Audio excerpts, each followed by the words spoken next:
My mom kicked me out for her new husband. When he left, I refused to return, leaving her with nothing. My name's Mike. I'm 22 years old. My life up until recently wasn't exactly a dream, but it was tolerable. Routine, even. You know the type. A life without any flashy highlights, but just steady enough to keep moving. Everything took a nosedive the day my mom, Linda, decided that I no longer had a place in her life. She's 45, newly remarried for the third time, this time to a guy named Gary. He's around 40, always strutting around in these tacky suits, acting like he's some big shot. I have no idea what she sees in him. Maybe it's the fleeting excitement of something new. From the moment he walked in, it was like I'd turned invisible, like I was just a loose thread in her newly woven perfect life. One afternoon, I came back home, trudging through the hall and heading to my room, thinking it'd be just another day. But as soon as I opened the door, I saw something that stopped me cold. Gary was in my room, rummaging through my closet like it was his weekend project. He was casually throwing my stuff into a pile, his face smug, as though he'd just hit the jackpot at a garage sale. I couldn't believe it. It was so absurd that I almost laughed, but I was too stunned. The shock only lasted a few seconds, and then it hit me. "Hey! Those are my things! That's my closet! What do you think you're doing?" I demanded, stepping closer, feeling the anger well up inside. Gary didn't even flinch. He turned to me with this condescending look and replied, in the calmest, most dismissive tone, "Kid, your time here's up." He said it as if he were the one doing me a favor by letting me stay here all these years, like I owed him something. Then he added, as though it sealed the deal, "Your mom agrees." I looked past him and saw my mom, Linda, standing in the doorway. Her arms were crossed, her face impassive, and she was avoiding eye contact. She didn't seem conflicted or regretful, just indifferent, like she was simply waiting for this uncomfortable moment to be over. I couldn't believe it. I wanted to shout, to demand some kind of explanation, but before I could, she spoke in a tone as cold as I'd ever heard from her. "You're 22, Mike. It's time to be independent." I stood there, a mix of disbelief and anger churning inside me. Here were the two people who were supposed to care, who were supposed to support me, now treating me like some unwelcome guest they could toss out at any time. They looked at me not as family, but as some outdated fixture in the house, something that no longer belonged in their new picture-perfect life. And in that moment, I realized I was on my own. Faced with the harsh reality of being kicked out, I started packing my things, fury boiling inside me with every item I threw into the suitcase. Each shirt, each pair of shoes landed in the bag with so much force that it felt like the zipper might explode. And my mom, Linda, the woman who'd made me sandwiches for breakfast, who'd read me bedtime stories, who'd once seemed like she'd always have my back, stood there, arms folded, watching me like I was just some inconvenience she was finally getting rid of. She barely glanced at me, her face blank, cold, as if it didn't matter at all that her son was about to be tossed out into the world without a plan or a place to go. Desperation mixed with the anger inside me, and I tried to make one last appeal, my voice tinged with bitterness. "Linda," I began, "what about family bonds? Does that mean anything to you anymore? Do you really think your third husband is worth more than your only son?" She looked away, her gaze drifting somewhere over my head, almost as if she'd already dismissed me from her mind. No flicker of hesitation, no regret, just that empty look. So much for family support. Fine. If they wanted me gone, I'd leave. I zipped up my suitcase, stormed out, and let the door slam shut behind me, the echo carrying the finality of it all. Outside, I felt like I'd been tossed off a cliff. Anger bubbled under my skin, a hot pulsing frustration that I couldn't shake.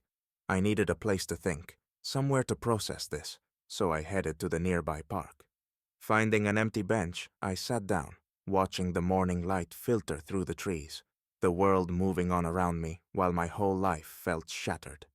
Linda had chosen this Gary, this guy in a cheap suit with a discount smile, over her own son.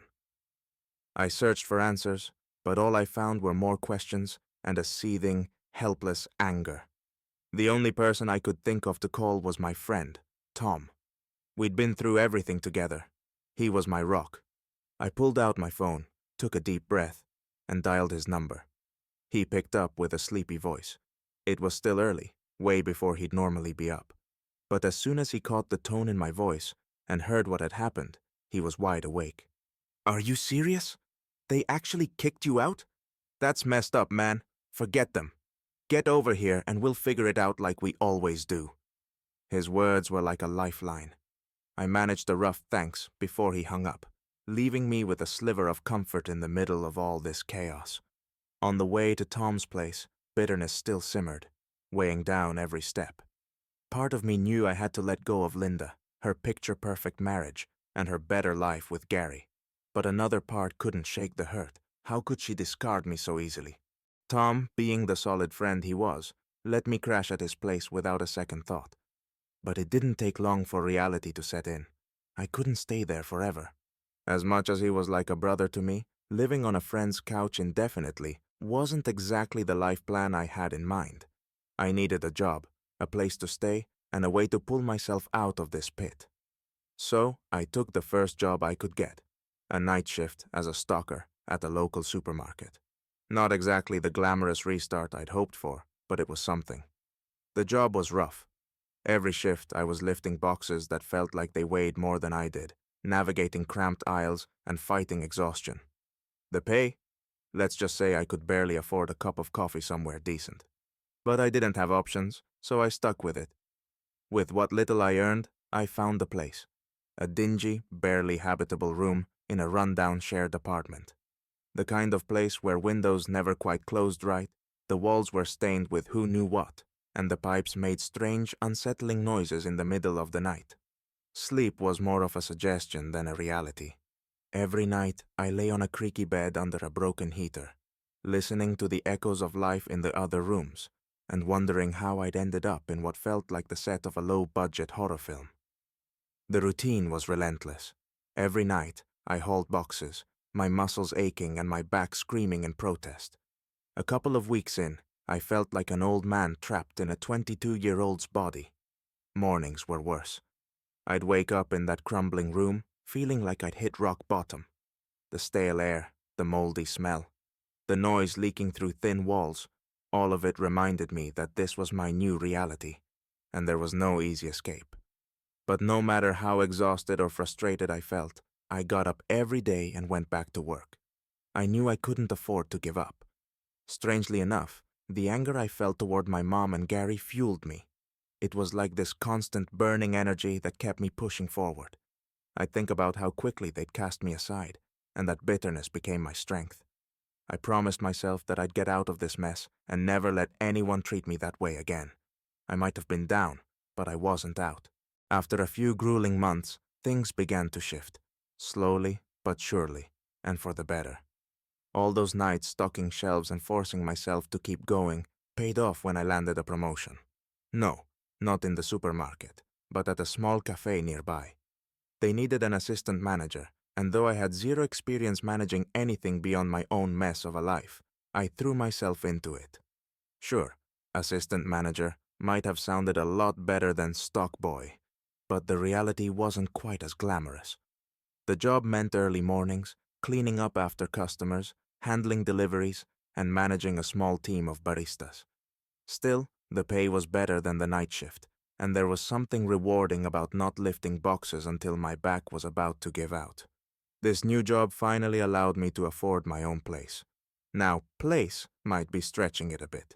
It was essentially a shoebox with a window, but it was my shoebox. I didn't have to worry about tiptoeing around roommates or the ever-present threat of eviction. When I signed that lease and got my own set of keys, I felt like I'd conquered something huge. I could actually leave my things out without fearing they'd be tossed out or moved around. It wasn't much, but it was my tiny, hard-earned kingdom, and it felt damn good. As I settled into this new rhythm, life began to open up in ways I hadn't expected. For starters, I started making friends. Real friends, who didn't have that worn-down night shift zombie look in their eyes. Most of them were people who worked in the same little strip of businesses as the cafe. Waiters, cooks, a couple of other managers. We'd swap stories on breaks or grab a quick drink after work, building a sense of camaraderie that I'd been missing. I didn't feel like an outsider anymore.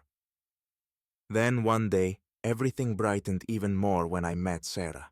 She walked into the cafe one rainy afternoon, her coat soaked through and her hair a mess, but she had this incredible smile that seemed to light up the whole place.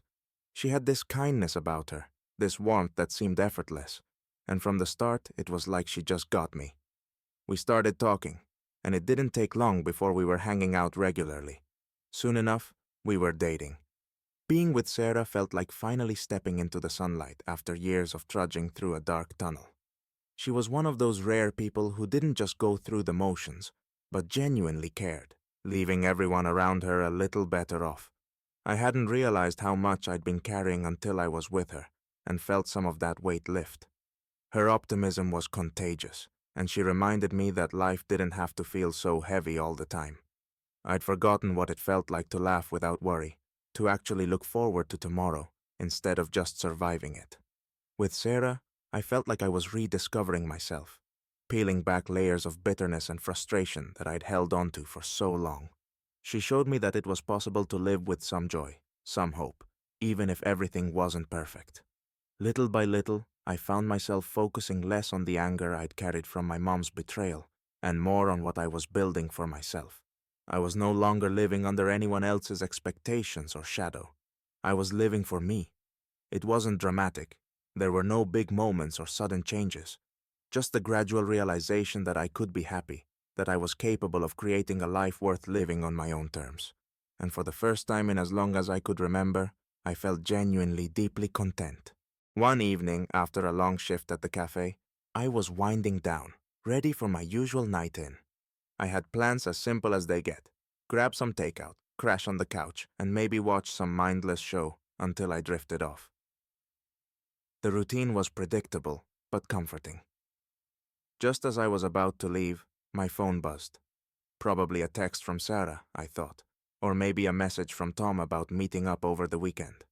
But when I glanced down, the name that appeared on the screen stopped me cold. My mom. Her name, clear as day, blinking back at me. The woman who hadn't bothered with me in months, who'd thrown me out like I was nothing, was calling. I just stared at it, my thumb hovering over the decline button, every muscle in my body tense. A flood of old memories and unresolved anger crashed over me. My first reaction was almost instinctive. Just press decline. Why would I pick up now, after everything? Yet, as much as logic told me to ignore it, curiosity gnawed at me. This was my mom, the same person who had once been my entire support system, who taught me to ride a bike, helped with homework, and told me I'd always have a place with her. And now she was calling, out of the blue, months after tossing me aside. It made no sense. A small voice in the back of my mind whispered, "What if she wants to apologize, or at least try to explain herself?" Against all better judgment, I let that curiosity win out and answered. Her voice came through, but it was barely recognizable. This wasn't the confident, slightly cold tone she'd used when she'd sent me packing. No, this voice was shaky, uncertain, almost afraid. There was a rawness to it that took me off guard, like she was on the verge of crying. "Mike," she started, her voice breaking slightly. "I need to talk to you." She paused, and I could hear her breathing, shallow and unsteady, like she was barely holding it together. This wasn't like her. She was always the strong one, the one who'd tell me to get over it and move on, no matter what the situation. But now she sounded vulnerable, weak even. For a moment, I was at a loss for words. Here she was, the woman who'd chosen some two-bit guy over her own son, sounding like she was about to fall apart. Part of me wanted to hang up right there and let her deal with her issues on her own. But another part of me, the part that still, somehow, wanted answers, couldn't let go. The curiosity, the unresolved feelings, the nagging hope that maybe, just maybe, there was more to the story. It all kept me on the line. "Fine," I finally said, my tone sharper than I intended, a mix of anger and guarded curiosity slipping into my words. "Let's meet." As I hung up, I felt a strange mixture of emotions swirling inside me. There was anger, of course, but there was also this strange anticipation, an odd hopefulness that I hated to admit. After all this time, after months of scraping by on my own, after all the bitterness I'd held on to, here was a chance, maybe the last one, to get some clarity on why she'd abandoned me. I left the cafe with my thoughts spiraling, not quite sure what to expect, but feeling like I was about to uncover something big, something that might finally give me the answers I'd been looking for. I walked into the cafe where we'd agreed to meet, and I spotted her immediately. And she was definitely not the woman I remembered. My mom looked like life had given her a few hard knocks. Tired, worn out, and honestly, 5 years older. Like all those cheap suits of Gary's had left their mark on her. Strange feeling, really. That's my mom, and I felt absolutely no pity. I barely sat down before she started talking, spilling the whole tragic story. Turns out our esteemed Gary managed to empty her accounts. Yep, he took the money and vanished. Gone with the wind style. Now she was here, desperate, not knowing what to do or how to pick up the pieces of her fairy tale life. Honestly, I didn't feel a shred of sympathy. She was speaking with this shaky, pleading tone, as if hoping I'd throw her a lifeline. Oh, Mike, I had no idea he'd do this. How could I have been so wrong? She genuinely thought I was here to feel sorry for her. Maybe once I would have. Maybe if I'd been 16, I'd have naively believed it was just a mistake. But not this time. When she finished her tearful story, I just sat there, silently absorbing every word. But really, I was figuring out how to make it clear that I wasn't coming back or rescuing her from another epic fail. She looked at me, waiting for some reaction, while I just started realizing that this whole mess was the result of her own brilliant decisions. Finally, I calmly but firmly replied, "I'm not going to help you. You chose to throw me out for your precious Gary, and now that he's gone with your money, you expect me to forget how you betrayed me? No, Mom, your show is over." She froze, looking like I'd just stabbed her. Her face turned ashen, her eyes blank. Guess she thought her sweet son would come running back with open arms. Not a chance. I saw her struggle to find words, starting to say something, almost begging. "Please, Mike!" But it wasn't enough for me. I got up slowly and left without another word. I didn't even look back. Inside, there was a strange cold emptiness that, surprisingly, felt like relief. After that meeting, I walked out feeling like I just dropped a huge backpack full of rocks. You know that feeling when you finally realize that the past is over and you don't have to carry anyone else's mistakes anymore? My mom? Her problems. I honestly didn't care anymore. I no longer owed anything to those who threw me out at the first chance. I'm her son, not her personal insurance against poor choices. Returning home, I finally felt truly free. Free from other people's expectations, manipulations, and ridiculous family dramas. Sarah, my amazing girlfriend, was, as always, by my side. With her, everything was simple. No hidden motives, no strange conditions. She reminded me of what real support looked like. She made me stronger, and with her, I felt truly wanted and loved. She showed me that life can be normal, even happy. I stopped looking back. All that remained from that part of my life was a bitter lesson that you should only trust people who truly value you. Those who betray you once will likely do it again. No thanks, I'm not making that mistake again. Now, I'm building my future with people who genuinely care about me. Those who are in my life not because I'm convenient or useful, but because we genuinely need each other. As for my mother, well, she can live with the consequences of her choices, just like I had to deal with mine.